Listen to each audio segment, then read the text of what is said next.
অন্তত 7টা বিষয়ের এলেম অর্জন করা ফরজে আইন। কয়টা ভাই? 7টা। 1 নম্বর বিশুদ্ধ ঈমান আকীদা সম্পর্কে এলেম অর্জন করা ফরজে আইন। 2 নম্বর ইসলামের সকল ফরজ বিধান। 3 নম্বর ইসলামের সকল ওয়াজিব বিধান। 4 নম্বর ইসলামের সকল সুন্নতে মুআক্কাদা বিধান। 5 নম্বর ইসলামের সকল হারাম বিধান। 6 নম্বর ইসলামের সকল নাজায়েজ বিধান। 7 নম্বর ইসলামের সকল মাকরুহে তাহরিমি বিধান সম্পর্কে এলেম অর্জন করা প্রত্যেকটা মুসলমানের জন্য ফরজে আইন। এই 7টা বিষয়ের এলেম থেকে কেউ যদি বিমুখ থেকেছে, যেইটুকু জানে নাই সেইটুকুর জন্য আল্লাহর কাছে পাকড়াও হতে হবে। আমাদের সমাজের অধিকাংশ মুসলমানদের যে ভুল ধারণা, সেটা আমরা কি আলোচনা করেছিলাম ভাই? কোনো অংশের এলেম কোরআন হাদিস থেকে অর্জন করার দায়িত্ব নাই, সমাজের মানুষ এটা মনে করে।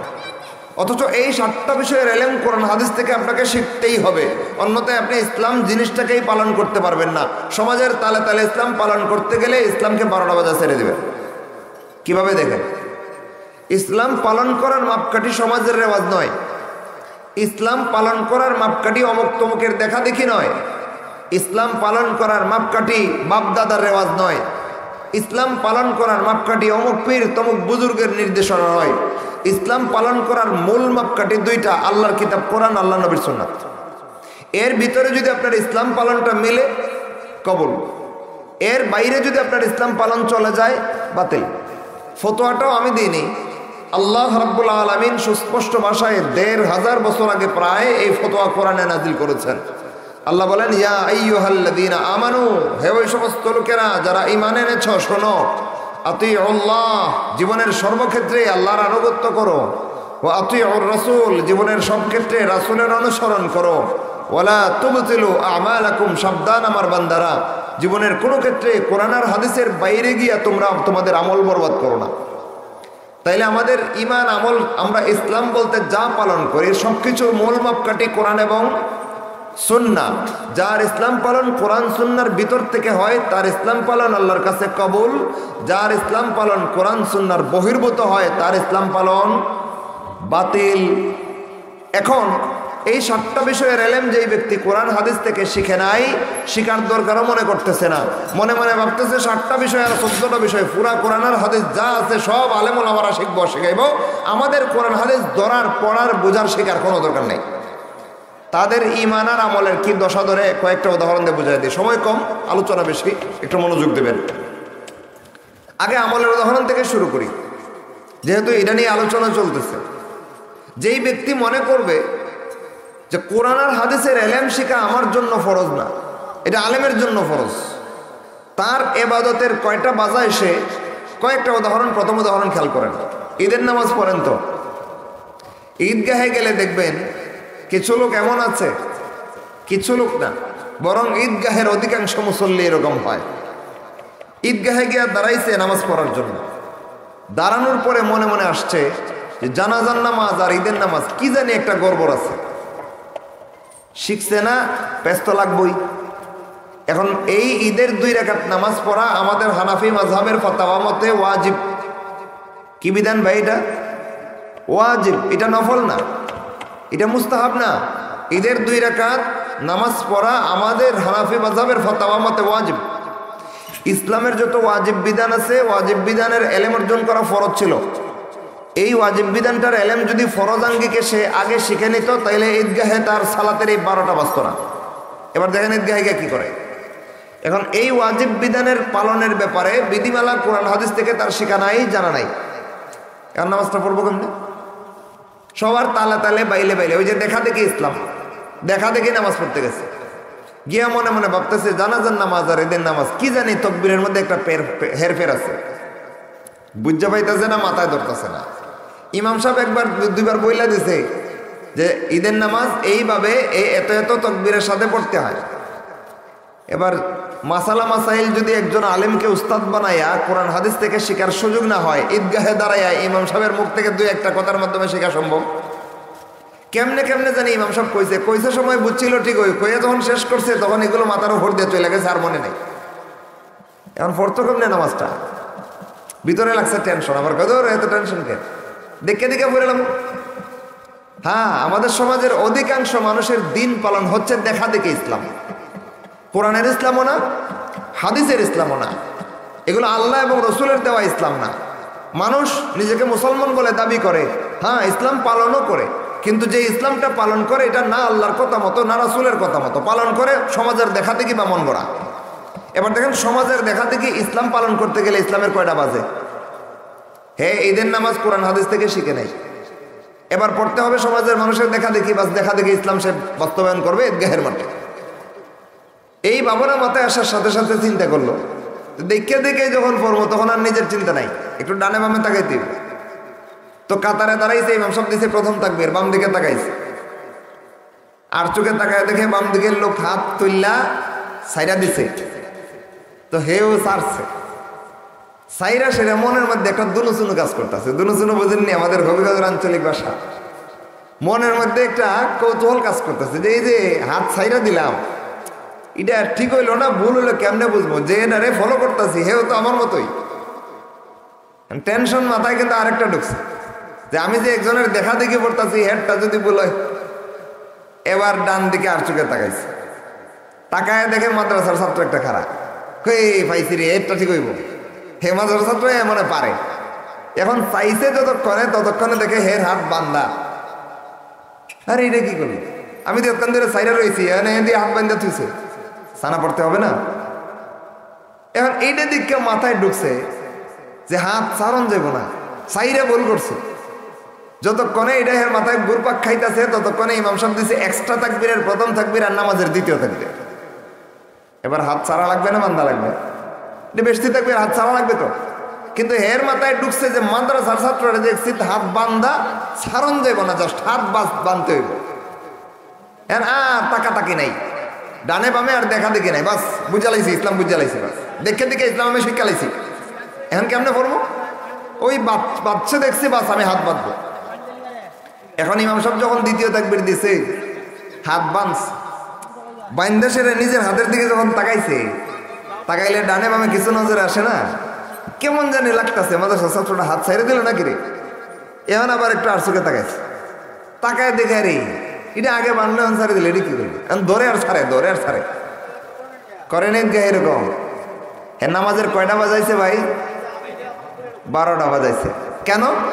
কারণ ইসলাম কোরআন আর হাদিসের বিধিমালা মতো পালন করতে হয়। ইসলাম আল্লাহ এবং রসুল যেইভাবে শিখাইছেন ওইভাবে পালন করতে হয়। ইসলাম সমাজের মানুষের তালে তালে আর দেখা দেখে পালন করলে কোরআন হাদিস থেকে বিপরীত হয়, আর ইসলামের এই 12টা বাজে। হ্যাঁ ঈদের নামাজের 12টা বাজাইছে কোন কারণে? কোরআন হাদিস থেকে পড়ার কারণে না, সমাজের মানুষের দেখা দেখে ইসলাম পালন করতে গিয়া ইসলামের বিধিবদ্ধ একটা ওয়াজিব বিধানকে 12টা বাজাইছে। কি বুঝলাম? ইসলাম দেখা দেখে পালন করা যায়, দেখা দেখে ইসলাম পালন করলে কবল হয়? বাতিল হয়, কবল হয় না। হ্যাঁ নামাজের 14টা বাজা সরছে, তো এটা তো ঈদের নামাজ, 5 বেলার নামাজে মনে কোনো বল হয় না। আমাদের কি কি করে একটু খেয়াল করেন। আমার ইসলাম আমার রব কেমনে শিখাইছেন আমি দলিল ভিত্তিকভাবে শিখা নিতে হবে।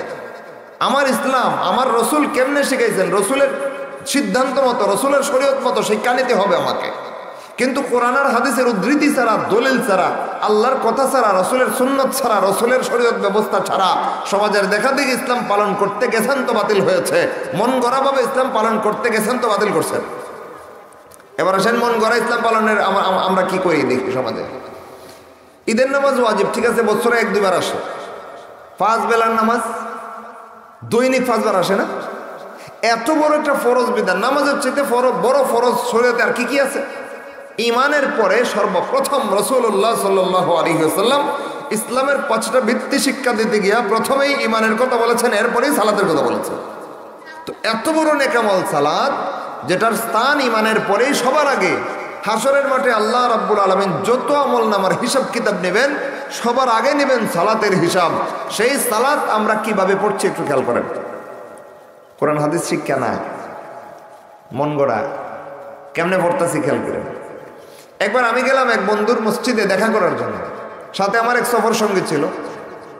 রাস্তায় এশার আজান হলো এক জায়গায়, আমরা একটা পাম্পে উঠে ওইখানে 2 বন্ধু মিলে জামাতের সাথে এশা পড়ে নিলাম, মুসাফির ছিলাম, পড়ে নিলাম।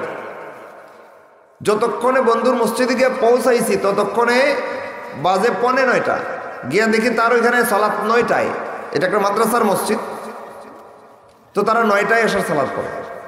এবার চিন্তা করলাম যেহেতু সালাত একটু দেরি, কোথায় বসবো? এদিকে মাদ্রাসা থেকে ছাত্ররা বের হয়ে মসজিদে আসতেছে। এখন যদি মাদ্রাসার ভিতরে বসে থাকি বেমানান দেখায় না?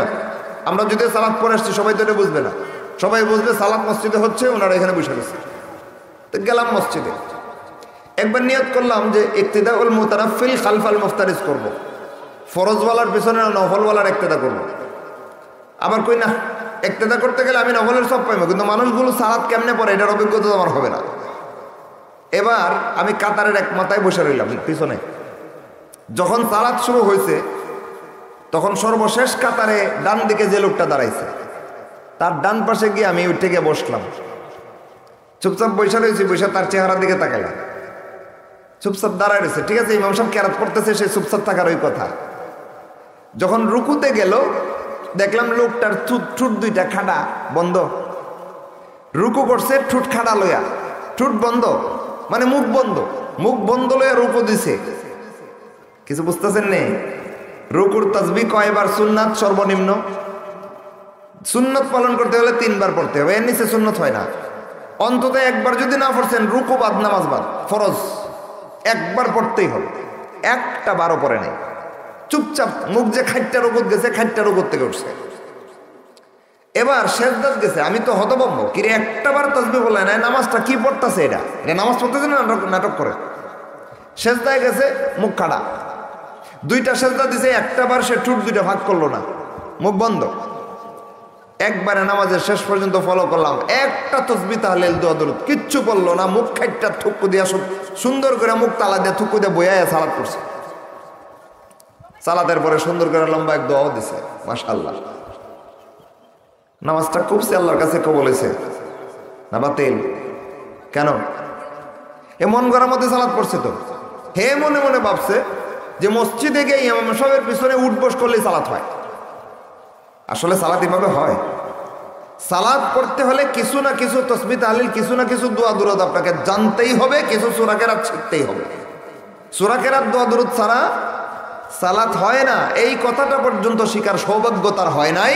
সমাজের দেখাদেখি কিংবা মন গড়া ইসলাম পালন করতে গিয়া নিজের 5 বেলার সালাত এইভাবে সে বিনষ্ট করে চলেছে। হাসরের মাঠে আল্লাহ ধরবে না, এই বেনামাজি দ্বারা নামাজ পড়লি না কেন? আমি ফরজ করেছিলাম, পড়লি না কেন? দাঁড়ায় গো আল্লাহ, সব অক্ত নামাজ পড়ছে, মসজিদে গিয়ে পড়ছে, জামাতের সাথে ইমাম সাহেবের পিছনে পড়ছে। আল্লাহ কবেন তোর খাতা দেখ।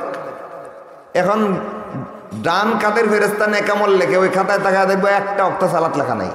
হ্যাঁ কি হলে এতগুলো সালাত পড়লাম গেল কই দিলে?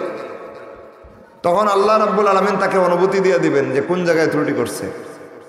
শেষ পর্যন্ত সে বুঝতে পারবে যে সালাতগুলো আল্লাহ এবং রসুলের শরীয়তের বিধিমালা মতো না পইরা মন গড়া পড়ার কারণে সবগুলো সালাত বাতিল হয়েছে।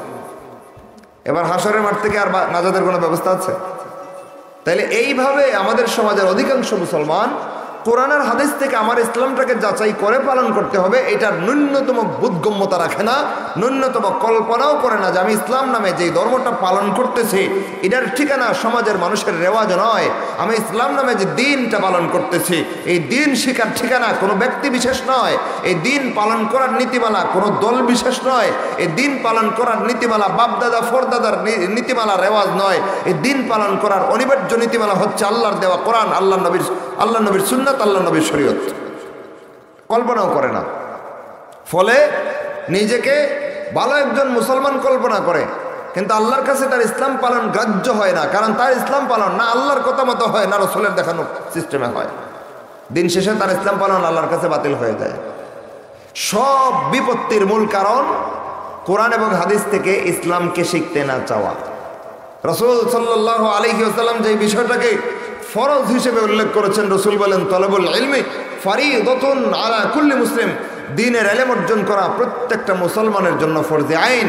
সেই হাদিস থেকে বিমুখ হয়ে রসুল বলতেছেন সব মুসলমানের জন্য ইলম শেখা ফরজে আইন। সে মনে করছে আলেমদের জন্য ইলম শেখা ফরজ, আমার জন্য কিচ্ছু না। এই একটা বিভ্রান্তি তাকে জাহান্নামের চৌরাস্তায় দাঁড় করায় দিয়েছে। ওইখান থেকে উত্তরণের ব্যবস্থা কি ভাই?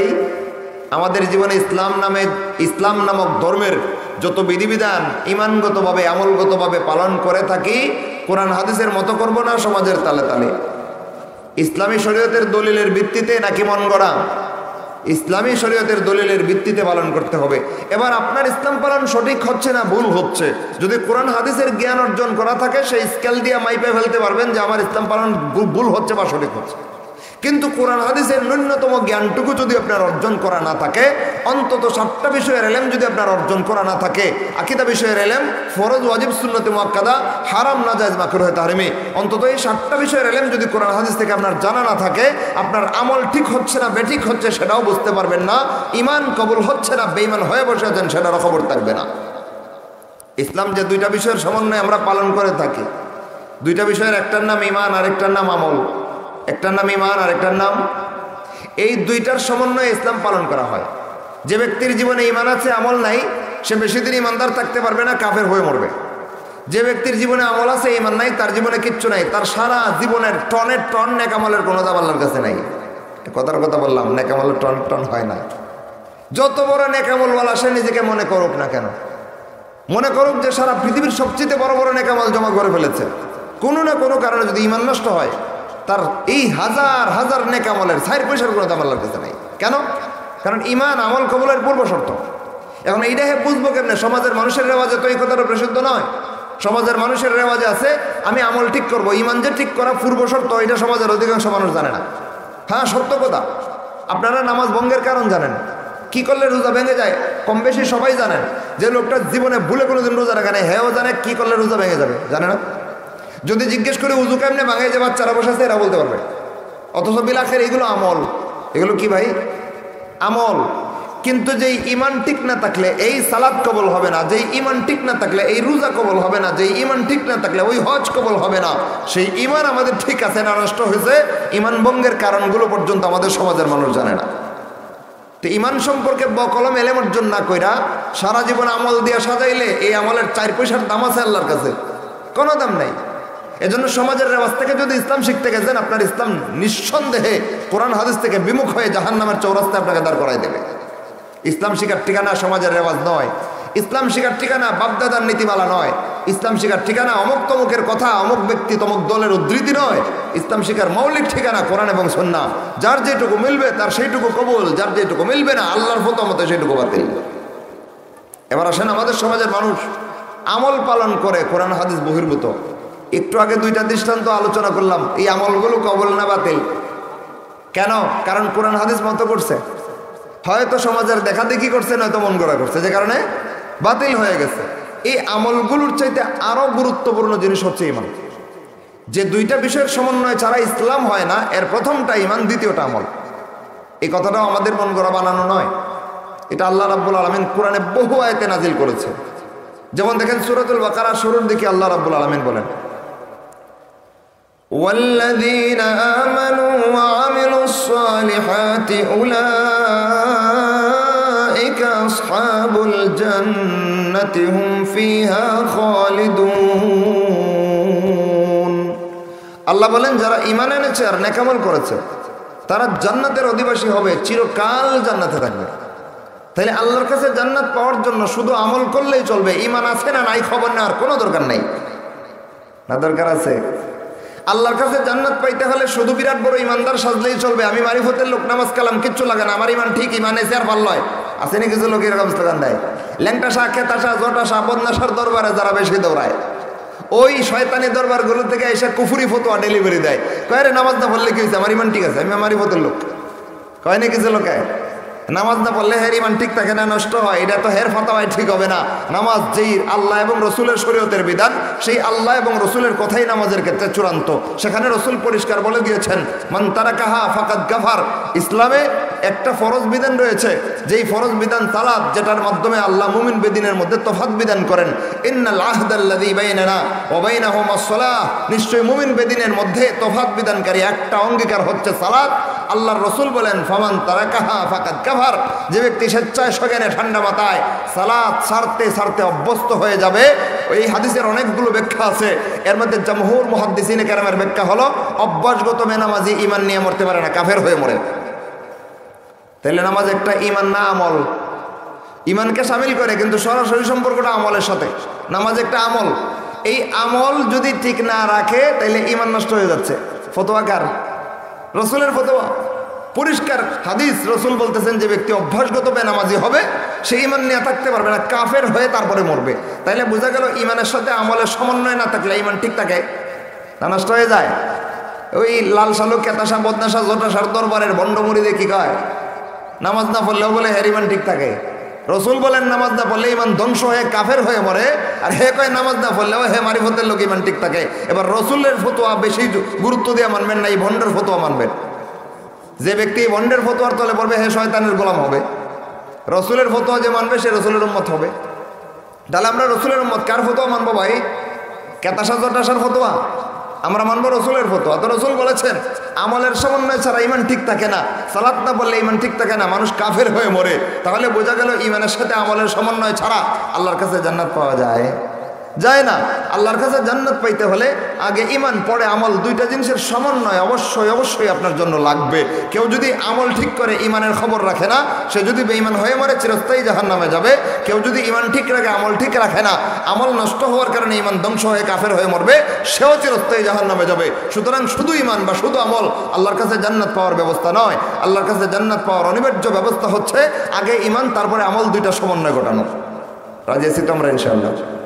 এবার আসেন, আলোচনা করতেছিলাম আমাদের সমাজের মানুষ ইসলাম পালন করে সমাজের দেখাদেখি কিংবা মন গড়া, যেই কারণে তাদের ইসলামের আমলগুলো বাতিল হয়। অথচ এই সবগুলো আমলের মূল বিষয় যে ইমান সম্পর্কে আমাদের সমাজের মানুষ আলোচনাই করে না, জানার চেষ্টাই করে না। এখন যে আমল নিয়ে কিছু না কিছু আলোচনা হয়, কিছু না কিছু জানাশোনা আছে, নামাজ কেমনে কবুল হয়, কেমনে বাতিল হয়, রোজা কেমনে ভঙ্গ হয়ে যায়, ওযু কেমনে নষ্ট হয়, কম বেশি আলোচনা হয়। সমাজের মানুষ কম বেশি বুঝে তো, কিন্তু এগুলো আমলের আলোচনা। যেগুলো আলোচনা হয় ওইগুলো কিছু না কিছু বুঝে, তারপরও তাদের আমলের এই 12টা বাজানো দশা। যে জায়গায় ইমান সম্পর্কে আলোচনাই হয় না, ইমান আছে না নষ্ট বুঝতে পারে মানুষ? বুঝতেই তো পারে না। এবার আসেন, আমলের চাইতে আরো গুরুত্বপূর্ণ বিষয় ইমান, যেটা ঠিক থাকলে আমল কবুল হয়, যে ইমান নষ্ট হয়ে গেলে আমল কবুল হয় না। সেই ইমানের ব্যাপারে আমাদের এলমের কি মারাত্মক দশা আমরা একটু আলোচনা করে আছি। আমি রাসূল সাল্লাল্লাহু আলাইহি ওয়াসাল্লামের হাদিসের ভিত্তিতে বলতেছিলাম 7টা বিষয়ের ইলম অর্জন করা প্রত্যেকটা মুসলমানের জন্য ফরজে আইন। যে কেউ এই 7টা বিষয়ের ইলম থেকে বিমুখ থাকবে, আল্লাহর কসম সে বিশুদ্ধ দ্বীন নিয়ে দুনিয়া থেকে মরতে পারবে না। হয়তো গুমরা হয়ে আদা মুসলমান নামের গুমরা হয়ে দুনিয়া থেকে মরবে, আর নয়তো পূর্ণ বেঈমান হয়ে চিরস্থায়ী জাহান্নামী হয়ে মরবে। কেন? কারণ কি? কারণ আমল যদি কম বেশি বিনষ্ট হয়, তাওবা করলে আল্লাহ মাফ করেন। আমলের ত্রুটি তাওবার দ্বারা কি হয়? মাফ হয়। কিন্তু ইমানের ত্রুটি কোনো কারণে যদি ইমান ধ্বংস হয়, ওটা তাওবা করলে মাফ হয়। ইমান নবায়ন করা ছাড়া কোনো পথ থাকে না। অথচ আমাদের সমাজের মানুষ সেই ত্রুটিগুলো বুঝে যে এইগুলো থেকে তাওবা করলে মাফ পাওয়া যায়, আর যেইখানে ত্রুটি করলে কোনো নেকামল কবুল হবে না, ওইখানে কেমনে ত্রুটি হয় কিচ্ছু বুঝে না। এরকম অবস্থা সমাজে একটা দুইটা নয়। যদি উদাহরণ দেই, সারা রাত উদাহরণ দেওয়া যাবে, সমাজের উদাহরণ শেষ হবে না। শুধু বোঝানোর স্বার্থে 2-3টে উদাহরণ দিয়ে খেয়াল করেন। আমলের চাইতে ইমান গুরুত্বপূর্ণ। ইমান ঠিক থাকলে আমল কবুল, ইমান নষ্ট হলে আমল বাতিল। আমি বলতেছিলাম আমল নষ্ট হলে আমরা টের পাই, ইমান নষ্ট হয়ে গেলে টেরও পাই না। কারণ ইমান ভঙ্গের কারণ জানি না আমি। সারা পৃথিবীতে ইমান বিধ্বংসের যত কারণ আলোচনা হয়েছে, সবগুলো কারণের মূল কারণ 2টা। কয়টা ভাই? 2টা। ইমান ধ্বংসের 1 নম্বর কারণ আশশিরকু বিল্লাহ, আল্লাহর সাথে শরীক করা। ইমান ধ্বংসের 2 নম্বর কারণ আল কুফরু বিদ্দিন, দ্বীনের কোনো বিষয় অস্বীকার করা। তাহলে ইমান ভঙ্গের যত কারণ রয়েছে দুনিয়াতে, ইমান ভঙ্গের যত কারণ নিয়ে আলোচনা হয়েছে, সবগুলো কারণের মূল কারণ পাইলাম কয়টা? 2টা। দুঃখজনক সত্য কথা, আমাদের সমাজের মুসলমানের জীবনে তাকাইলে 2-1 ওয়াক্ত সালাত পাওয়া যায়, 2-1টা রোজা পাওয়া যায়, কিছু হজ পাওয়া যায়, ধনাঢ্য ব্যক্তিদের জাকাত পাওয়া যায়, কিছু সংখ্যক মুসলমানের অধিকাংশরা জাকাত না দিলেও কিছু না কিছু পাওয়া যায়। কিন্তু ইমান ভঙ্গের বহু রকমের কারণ আমাদের মুসলমানদের জীবনে পাওয়া যায়। যারা নিয়মিত সালাত পড়ে, রোজা রাখে, হজ করে, জাকাত দেয়, হালাল হারাম মান্য চলার চেষ্টা করে, বিল আখের কোনো না কোনো দিক থেকে ইমান ধ্বংস করে কাফের বা মুশরিক হয়ে বসে আছে, নিজেরও খবর নাই। এবার তার নামাজ, রোজা, হজ, জাকাতের কি দাম আল্লাহর কাছে? কোনো দাম নেই। কারণ এর পূর্ব শর্ত হচ্ছে ইমান, সেটা ধ্বংস করে চলে আসছে। আসেন কিভাবে ধ্বংস করে একটু দেখি।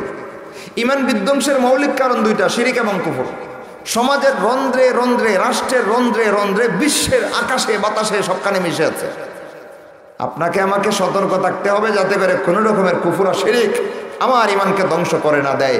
কারণ ইমান অত্যন্ত সেন্সিটিভ বিষয়, অত্যন্ত সংবেদনশীল বিষয়। ওইটার মধ্যে কুফর আর শিরকের আঘাত আসার সাথে সাথে ইমানটা ধ্বংস হয়ে যায়। এই সাবধানতা যদি অবলম্বন করতে না পারেন, তাইলে রাসূল সাল্লাল্লাহু আলাইহি ওয়াসাল্লাম কিয়ামতের পূর্বক্ষণে, কিয়ামতের পূর্ব জামানায় মানুষের ইমানের কি দশা ঘটবে, যেটা হাদিসে বলেছিলেন, ইউসবিহুর রাজুলু মুমিনান ওয়া ইউমসি কাফিরান, সকালবেলার ইমানদার বিকালে বেঈমান হয়ে যাবে। ওয়া ইউমসি মুমিনান ইউসবিহু কাফিরান, বিকালে একটা মানুষকে চিনবেন ইমানদার, পরের দিন সকালে কাফের বেঈমান হয়ে যাবে। ওই ফিতনা সমাজের অধিকাংশ মানুষের মাথায় মুসাল্লাত হবে যদি কুফর আর শিরক সম্পর্কে জ্ঞান অর্জন না থাকে। আপনার ইমান ঠিক করতে হলে কুফর আর শিরক চিনতে হবে, কারণ এই দুইটা হচ্ছে ইমান ধ্বংসের মূল কারণ। আমাদের সমাজের মানুষ না বুঝে ইমান, না বুঝে তাওহীদ, না বুঝে কুফর, না বুঝে শিরক, আমল কম বেশি করে। মনে মনে ভাবে বয়স 40-এর আগ পর্যন্ত নামাজি হইতে পারি নাই, এখন 45-এর পরে হজ টজ করে এসে নামাজি হয়ে গেছে, বেশ এখন জান্নাত পেলাম। এত সোজা? শুধু নামাজ দিয়ে জান্নাতি? ইসলাম তো শুধু নামাজের নাম না, ইসলাম পূর্ণাঙ্গ একটা প্যাকেজ। একটা মানুষের জীবনে যা কিছু প্রয়োজন সব ক্ষেত্রে ইসলামের বিধান আছে।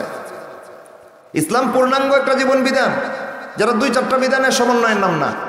ইসলাম একটা মানুষের জন্ম থেকে নিয়ে মৃত্যু পর্যন্ত, মৃত্যুর পর থেকে নিয়ে কবর জগৎ, কবর জগৎ থেকে নিয়ে হাসরের বিচার, হাসরের বিচার থেকে চিরস্থায়ী জান্নাত কিংবা জাহান্নাম, সব কিছুর বিস্তারিত বিবরণ যেই ধর্মে দেওয়া আছে সেটার নাম ইসলাম।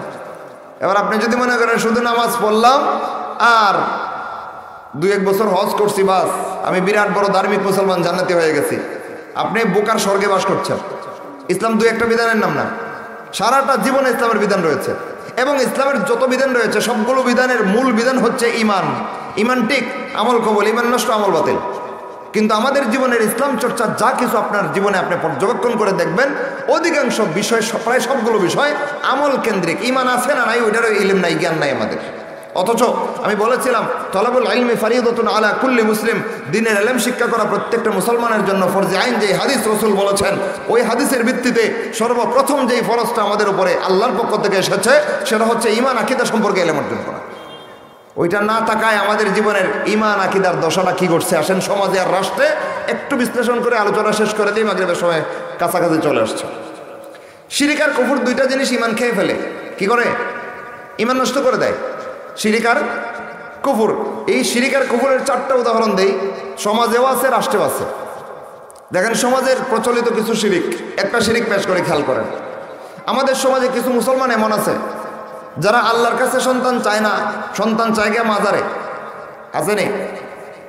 এবার মাজারের ওই বন্ড বাবা কিংবা মুর্দা ব্যক্তি সন্তান দেওয়ার মালিক। সন্তান দেওয়ার মালিককে একমাত্র আল্লাহ। কেউ যদি মনে করে সন্তান আল্লাহ যেমন দেন আমার মাজারের বাবা, পীর বাবাও দিতে পারে, ঈমান না শিরক? এবার ওই মাজারে গিয়ে যারা সন্তান চায় এরা কেউ হিন্দু, বৌদ্ধ, খ্রিস্টান, ইহুদি না মুসলমান? হের ইসলাম পালনের কয়টা বাজেছে? ঈমান নষ্ট। হের সারা জিন্দিগির নামাজ বরবাদ, সারা জিন্দিগির রোজা বরবাদ, সারা জীবনের হজ বরবাদ, সারা জীবনের জাকাত বরবাদ, কারণ শিরক করে ঈমান নষ্ট করে ফেলেছে। গেল সামাজিক শিরক। এগুলো হইল কাঙ্গালিদের শিরক, গণ্ডমূর্খদের শিরক। ভিআইপিদের শিরকও আছে এই সমাজে, এই রাষ্ট্রে।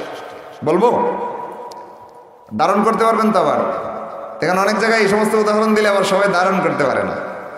ভিআইপিদের শিরক, এগুলো প্রশাসনিক শিরক। কেমন শিরক? প্রশাসনিক শিরক। আল্লাহ বলছেন মদ হারাম, এটাই চূড়ান্ত। প্রশাসন সাংবিধানিক নীতিমালায় নতুন আইন তৈরি করছে, মদ হালাল, মদ বৈধ, যে কারণে মদের বারগুলোকে লাইসেন্স দিছে। তা আল্লাহর হারাম রে কি করছে? হালাল বানাইছে। আল্লাহ রাব্বুল আলামিন পর্দাকে ফরজ করেছেন। পর্দা নারী পুরুষ সবার জন্য ফরজে আইন, এটার থেকে বাইরে থাকার কোনো সুযোগ কোনো মুসলমানের নাই। মানতে না পারো, কবিরা গুনাহ হবে, তাওবা করলে আল্লাহ মাফ করবেন। কিন্তু পর্দার বিধান পাল্টায় যদি কয় আল্লাহ ফরজে আইন করছেন, আমার রাষ্ট্রে পর্দা ফরজে আইন, এটা আমি গ্রহণ করলাম না, আমার সংবিধানে আমি নিয়ম দিলাম, আমার রাষ্ট্রে পর্দা ইচ্ছা দিন, যার মন চাই করবো, যার মন চাই করতো না। আল্লাহর ফরজরে ফরজের জায়গা রাখছে না, ইচ্ছা দিন করে দিছে। এবার আল্লাহর বিধান যারা পরিবর্তন করে এরা জলজন্ত কাফের ছাড়া আর কিছু নয়। আল্লাহু ইয়াহকুমু লা মুআক্কিবা লিহুকমিহি, আল্লাহ বিধান দেন, আল্লাহ আইন দেন, আল্লাহর আইনকে পিছনে নিক্ষেপ করার অধিকার পৃথিবীর কারণে। আল্লাহ যেটা হারাম বলছেন চিরকালের জন্য এটা হারাম, আল্লাহ যেটা ফরজ করছেন চিরকালের জন্য এটা ফরজ। কেউ যদি সাংবিধানিক নীতিমালা তৈরি করে আল্লাহর হারামকে হালাল বানায়, আল্লাহর ফরজকে ইচ্ছাধীন বানায় বা আল্লাহর ফরজকে বাতিল করে, নিঃসন্দেহে সে চিরস্থায়ী জাহান্নামী কাফের। এই কাজ যারা করে এরা নিজেদেরকে আল্লাহর সাথে শরীক কইরা লয়। এবার আল্লাহর বিধান বাদ দিয়া এদের সংবিধানের নিয়ম যদি কেউ মানতে গেছে সে জলজন্ত মুশরিক, চিরস্থায়ী জাহান্নামী, ভিআইপি শিরিক। আল্লাহ দেন বিধান দেওয়ার মালিকানা আল্লাহর সাথে কেউ শরীক নাই। হে নিজে আল্লাহর বিপরীতে বিধান তৈরি করে নিজের আল্লাহর সাথে শরীক করছে।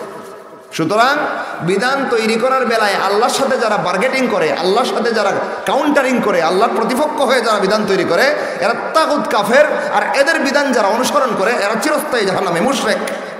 আছে না নাই এদেশে? তাহলে ওই ধরনের শিরিকে যারা জড়িত এদের নামাজ রোজার কি দাম ভাই? হের হজ, হের কুরবানি, হের সারা জিন্দিগির বন্দেগির কি দাম আল্লাহর কাছে?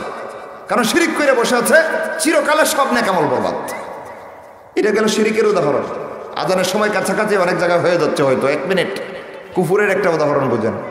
শিরিক আল্লাহর সাথে শরীক করলে শিরিক হয়। বিধান দেওয়ার মালিকানায় আল্লাহ একক, আল্লাহর সাথে অন্য কেউ বিধান বানাইলে ইমান না শিরিক। তো এই কাজ যদি কেউ করে ইমানদার না কাফের, চিরস্থায়ী জাহান্নামে মুশরিক। এর নামাজ রোজার কি দাম? কোনো দাম নাই আল্লাহর কাছে। অথচ ওইখানে শিরিক করে, ওইখানে প্রথম কাতারে জুমার নামাজ পড়ে এমন লোক আছে না নাই? মুশরিকের আবার জুমার নামাজ কি? এবার আসেন কুফুর আমাদের সমাজে কি পরিমাণ আছে। মাত্র একটা উদাহরণ, 1 মিনিট। কুফর মানে হচ্ছে আল কুফরু বিদ্দিন, দিনের কোনো বিধানের সাথে অবজ্ঞামূলক আচরণ করা, দিনের কোনো বিধানকে প্রত্যাখ্যান করা, দিনের কোনো বিধানকে তাচ্ছিল্য করা, দিনের কোনো বিধানকে অবজ্ঞা করা, দিনের কোনো বিধানের বিপরীত হয়ে দাঁড়ানো, এটার নাম কুফর। ইমান বিধ্বংসের দ্বিতীয় কারণ কুফর। কারো জীবন থেকে একবার প্রকাশ পেয়েছে, তার সারা জিন্দিগির সব বন্দেগী বরবাদ। সমাজে আছে না নাই একটু খেয়াল করেন। সমাজে বহু আছে।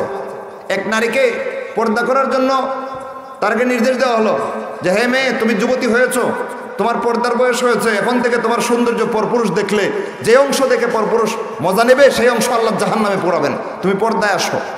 মেয়েটা মুখের উপর বইলা দিল ফর্দা সর্দা, এটা মুল্লাগিরি আমার দ্বারা চলে না। এবার বলেন ফর্দার বিধান ফরজ করছিলেন কে? হে যে ফর্দা সর্দা কইয়া ফর্দার শব্দটারে তাচ্ছিল্য করলো আর মুল্লাগিরি কইয়া অবজ্ঞা করলো। এবার ইসলামের বিধানটাকে মানছে না প্রত্যাখ্যান করছে? ইমান না কুফর? সমাজে আছে না নাই? একটা দুইটা না, এটা খালি উদাহরণ দিলাম বোঝানোর জন্য। ইমান এই মেয়ে সারা জীবন যত নেকামল করুক না কেন, কিচ্ছু কবল না কেন, একটা কুফর করে থুয়ে দিচ্ছে, ইমান শেষ। যার ইমান নাই তার নেকামল কি? এটা গেল সমাজের কুফর। কুফর রাষ্ট্রীয় আছে। আল্লাহ দেন বিধান, হেরা আল্লাহর বিধানটা উল্টায়, এটার নাম কুফর। যেমন দেখেন জিহাদের বিধান কে দিয়েছেন? আল্লাহ দিয়েছেন। এবার জিহাদ 7 আসমান 7 জমিনের উপরে, 7 আসমান লোহে মাহফুজের উপর থেকে আল্লাহ রাব্বুল আলামিন কোরআনে নাজিল করছেন জিহাদের বিধান। জিহাদ ফরজ হিসেবে আল্লাহ নাজিল করছেন, তাও সাধারণ শব্দ দিয়া না। যেই শব্দ দিয়ে রোজা ফরজ করেছেন কুতিবা আলাইকুমুস সিয়াম, একই শব্দ দিয়ে জিহাদ ফরজ করেছেন কুতিবা আলাইকুমুল কিতাল।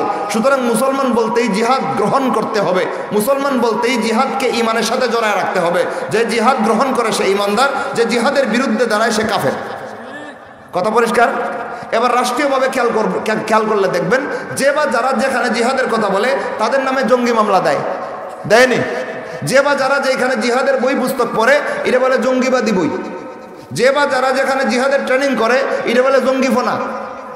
জিহাদকে কেউ যদি জঙ্গিফোনা কইয়া জিহাদের বিরুদ্ধে অবস্থান নেয়, বলেন আল্লাহর দিনের বিধান মানলো না, প্রত্যাখ্যান করলো, আল্লাহর দিনের বিধান চোখের সামনে ডাইরেক্ট প্রত্যাখ্যান করে দিলে ইমান থেকে না কাফের হয়। এই কুফুরের চাষ এই রাষ্ট্রে হচ্ছে কি হচ্ছে না? জিহাদ সাগরের ফেনা দিয়ে ভেসে আসছিল, জিহাদ বাতাসে উড়ে আসছিল, জিহাদ মাটি বেটে বের হয়ে আসছে 7 আসমানের উপর থেকে, লৌহে মাহফুজ থেকে আল্লাহ রাব্বুল আলামিন জিহাদকে চিরকালের জন্য মুসলমান জাতির ফরজ বিধান হিসেবে কোরআনে নাজিল করে দিয়েছেন। যে ব্যক্তি জিহাদকে জিহাদের মতো করে ইমান রাখতে পারবে সেই ইমানদার। যে ব্যক্তি জিহাদকে জঙ্গিপনা আখ্যা দিয়া জিহাদের কাজকে জঙ্গি সাব্যস্ত কইরা জিহাদের কাজের বিরুদ্ধে দাঁড়াবে সে জলজন্ত কাফের, চিরস্থায়ী জাহান্নামী। সমাজে আছে না নাই? সুতরাং জিহাদের কাজ করলে কয় জঙ্গি, হে নামাজ পড়লে নামাজ কবুল। জিহাদের কাজ করলে বাধা দিতে এসে জঙ্গি মামলা দিয়ে গ্রেফতার করতে আসে, এই দাজ্জালের রোজা কবুল।